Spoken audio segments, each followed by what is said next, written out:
அந்த வேள்வியை காக்கணும்.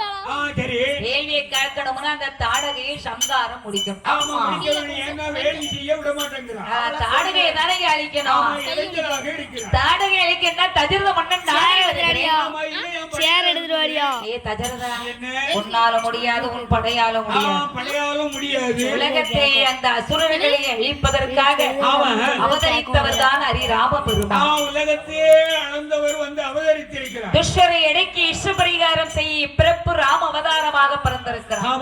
அதனால அந்த அறைக்கு அழிக்கணும்னா உன் பிள்ளை ஹரிராமனால் மட்டும்தான் முடியும். உன் மகன் மூத்த மகனாகிய ஸ்ரீ ராகவன் வர வேண்டும். ஐயா வாமுனிவரே, ஐயா வாமுனிவரே, என்ன அவ பச்சையிலும் பிள்ளை ஐயா. படைமுகத்தில் நின்றறியாம் ஐயா. என்ன சின்னஞ்சிறு பிள்ளை. ஆமா, அந்த சிறுவன் ஸ்ரீ ராம பெருமாள். ஓ சரி, அவ விளையாடும் பிள்ளை வில்லேந்து வைக்கலாமா? ஆமா, வில்லினுடைய வகை அறியான் வேந்தனையா சிறு குழந்தை.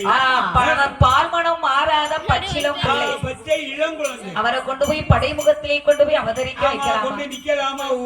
ஐயா, படைமுகத்துல கொண்டு விடலாமா? ஐயா, என் பிள்ளையான ராம பெருமாளுக்கு பதிலாக நான் வருகிறேன், என்னுடைய படைகளை அழைத்து முடியாது. அப்படியா? ஆமா, நீ வர வேண்டாம். அப்பா, உன்னுடைய பிள்ளை ராமன் நீ சின்ன பிள்ளை என்று எண்ணாத. ஆமா, எண்ணி விடாதே. உன்னுடைய பிள்ளையினுடைய அருமை உன் பக்கத்துல இருக்கிறது வரை உனக்கு மட்டும்தான் தெரியும். உனக்கு அவனுடைய அருமை உனக்கு மட்டும்தான் தெரியும். உன் பிள்ளையை நீ என்னோடு அனுப்பி பாரு.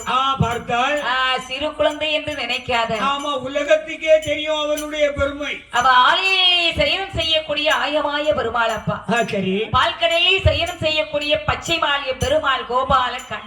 கண்ணபிரான் மாமலையை சிறையிலே வைத்த மாயவன் கோபால கண்ணன். ஆமா, கண்ணன். அன்றைய தினத்தில் வாமன மூர்த்தியாக வந்த வைகுண்ட பரம்பொருள் அவர்தான்.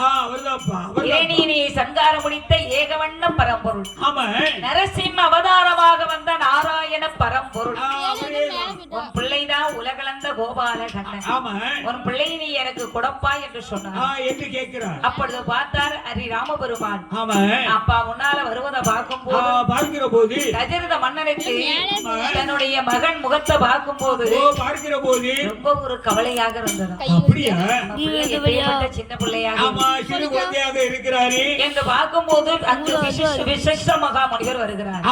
விசிஷ்ட மகா முனிவர் வந்து நின்று அப்பா உன்னுடைய பிள்ளையை கொடுக்க மாட்டேன்னு சொல்லாத சொல்லிவிடாதே எப்பா